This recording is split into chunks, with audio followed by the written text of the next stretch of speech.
Hi everyone, so welcome to the second edition of Cookalong with Cookery Doodle Doo. I hope you enjoyed the cheesy flatbreads last week, and I've brought a recipe for you this week that is really simple and one that I hope you're all going to love. I've called it lockdown brownies because I wanted to make it as accessible and as easy as possible, so that it's one you can keep coming back to. It's one that we make loads here in this household. My kids absolutely love these brownies. But I'm very aware you might not have cocoa, so we're also going to do some blondies as well, which are basically brownies but without the cocoa in. And you can flavour those with lemon zest, with vanilla, with orange zest. So hopefully you've seen my list of ingredients and you've got something to hand that you can flavour it with, be it cocoa for the brownies or something else for the blondies. I'm very aware that a lot of you are going to be cooking with 2 children at a time, so just to give you a chance to keep up as well, I'm going to make one of each at the same time. So we're going to have some brownies and some blondies going, so that you can see how easy they both are. I can do both at once basically, because I haven't got any children here to slow me down. So I have got my apron on, I've washed my hands, I've got everything ready, and my oven is preheated. I've got a fan oven, so it's on at 160, or if you haven't got a fan then that's preheated to 180. The first thing you need to do is make sure you've got a dish ready to put these brownies into, ready to cook them. So I've got here a dish that I'm going to cook both in at the same time, because again, this isn't a perfect situation. Not all of you are going to have 2 different dishes of the perfect size, so you can improvise like I've done here. So I've just got a regular old baking dish, and I've put some foil in to try and separate the 2 different mixtures. You don't even need to do that if you're doing brownies with the children and they just want to put different types of toppings and sprinkles into it, then you don't even really need the divider. You just need to remember whose side is which. But essentially what you need is something that's roughly, for every egg you're using, it needs to be roughly 15 centimetres or 6 inches in old money by 10 centimetres or 4 inches. That will make sure that you're deep enough. If you have it a lot bigger than that, then your brownie will be too shallow and you won't get that lovely squidgy fudgy texture in the middle that obviously we all love about brownies. So get your dish ready. If you haven't got foil, then you can use baking paper, or you can just grease it really well. If you really can't get it out of the dish, then you're just gonna have to grab a spoon and eat it from the dish. It is not the end of the world, okay?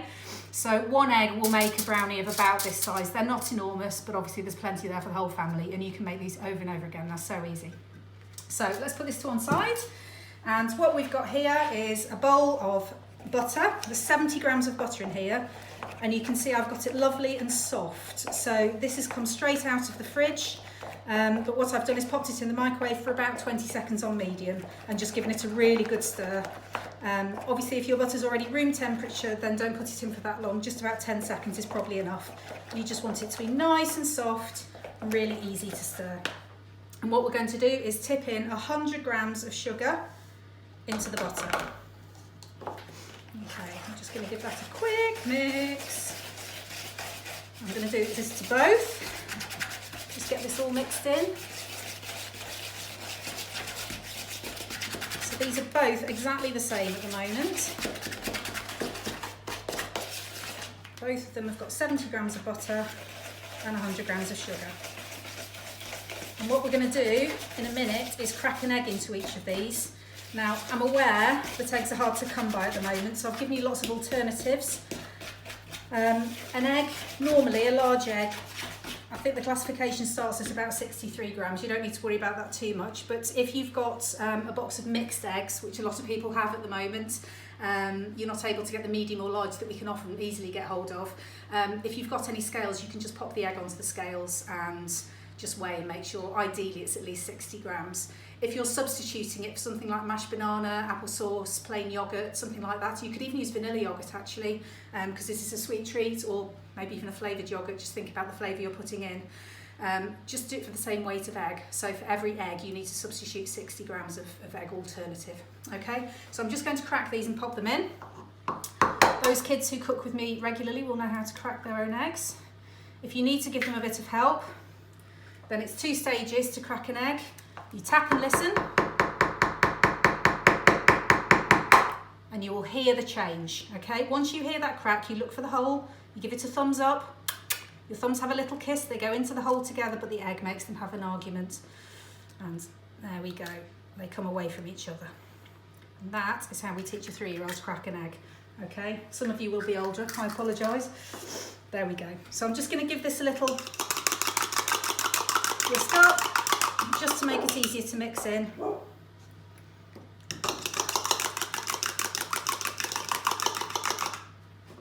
And those eggs go in. Okay, so another quick mix. Excuse my dog barking in the background.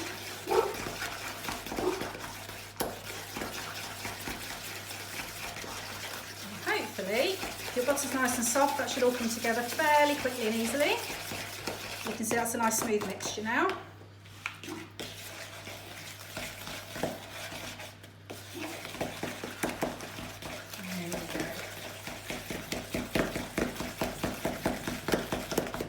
Right then, this is where it gets a bit different, depending on whether you're doing a brownie or a blondie. If you're doing the classic brownie, we've got here 25 grams of self-raising flour. I'm going to sprinkle that in, but also 20 grams of cocoa. Now don't use hot chocolate powder, it's not the same, okay?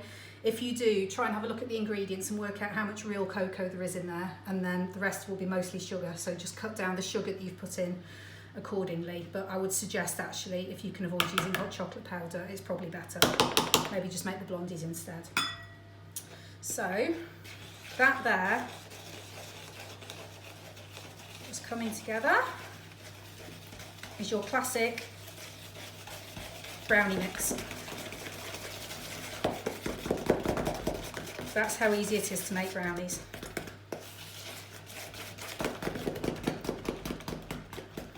Okay, so there's your brownie mix all made.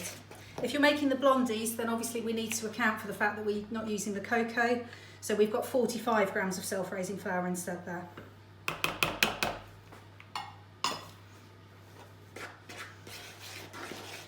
Just stir that through. Now with the blondies, you will need a different flavour instead of the cocoa. So as I said, you can put in a teaspoon of vanilla extract, or you can add the zest of citrus fruit, so orange is nice. I'm going to use lemon here. So I'm just going to zest in a lemon. Obviously, if you don't have a little lemon zester like this, use anything you've got. A box grater works very well. Sometimes you can get little gadgets to do zesting with. You might have one of those knocking around in the drawer. The beauty about using the lemon zest like this is that you've still got the lemon. So you can have your gin later on.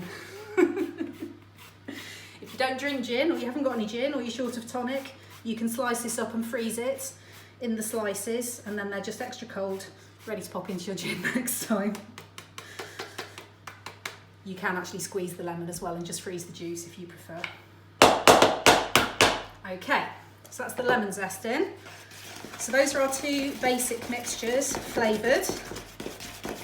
Now it's up to you to choose what fillings you want to put in here, okay? So sticking with the blondies just for a minute, it's very classical to put some white chocolate with them, and I'm very lucky, I had in the cupboard already some white chocolate chunks. So I've got 20 grams of white chocolate chunks. And I've also got a handful of frozen raspberries, which again, I just happen to have in the freezer. We've got some raspberry bushes in the garden, so we've often got lots of frozen raspberries knocking about. Try not to get too tempted and carried away to put too many fillings into these, or too many sprinkles and things, because what you'll end up with is something that won't actually stick together and hold its shape as a piece of baking. So you definitely want the cake, the brownie structure to kind of sit around all of those things that you're popping in there. That's that mixture finished. Back to the chocolate brownies. I've got some chocolate chips. I've got 20 grams of those. And I'm going to put some raisins in these because I happen to like that. So it's me making them and I can choose. I've given you loads and loads of suggestions for things that you can put in these. You could put in Smarties, you could put in mini eggs, Maltesers, broken biscuits, nuts, berries, marshmallows, or you can just leave them without any bits in at all.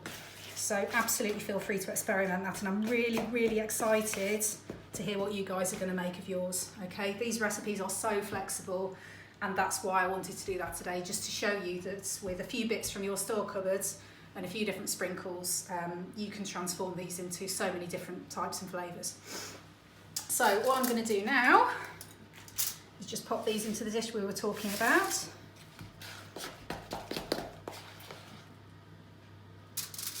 So the Blondie mixture onto one side.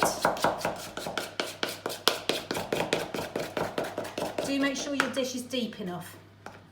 I made some the other day in a little thin dish that I thought looked plenty big enough, but actually we had a bit of an overflow, which wasn't the end of the world because it meant I got to eat the crusty edges that were stuck to the side of the tin, but obviously ideally you want it all in the actual brownie rather than stuck to the tin.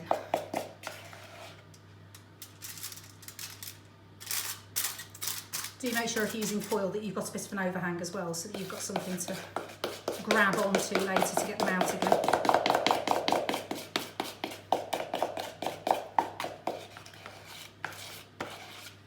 Alright, and all I'm going to do is just use the back of my spoon,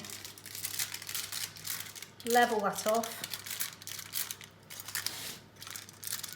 and then these are going to go into the oven. The more eggs you're using, the bigger the batch, the longer these will need in the oven, okay? So if I was just doing 1/2 of this dish on its own, it's probably only about 15 minutes.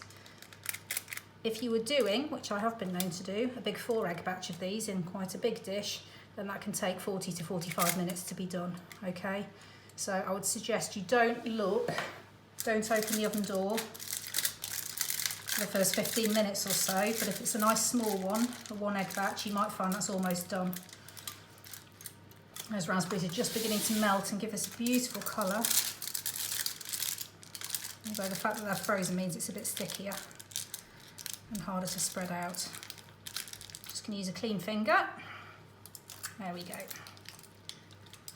So what you want is for them to be not cooked through right to the middle. These are brownies, they're meant to be crispy at the edge and a bit fudgy in the middle. So do take them out of the oven when there's still a little bit of a wobble in the middle, because as they cool they will continue to set and you definitely want them a bit fudgy. So when you read cake recipes and it says check that the cake's done by pushing a skewer or something into the middle and seeing if any of the mixture's still sticking to it, that's absolutely right for a cake, but not for brownies. You do still want the middle to be a bit squidgy because that's how we all like them.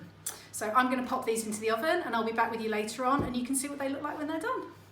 Okay, so the beep has just gone off. I've been keeping an eye on them and these have been in for 23 minutes and for my money that's about right. So we're just going to have a quick look.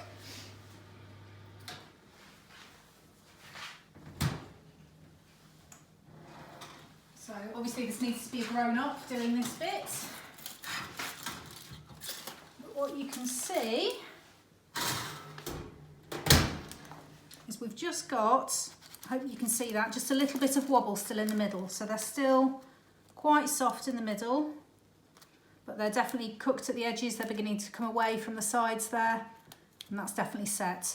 So we now need to resist temptation. These need to go on a cooling rack and they need to be completely cool before we try and take them out of this, okay? If you try and remove them now, not only will you burn your tongue, but they'll all break up and won't hold their shape. So put them on a cooling rack, come back in half an hour, 40 minutes, and you'll be ready to cut these up and dig in.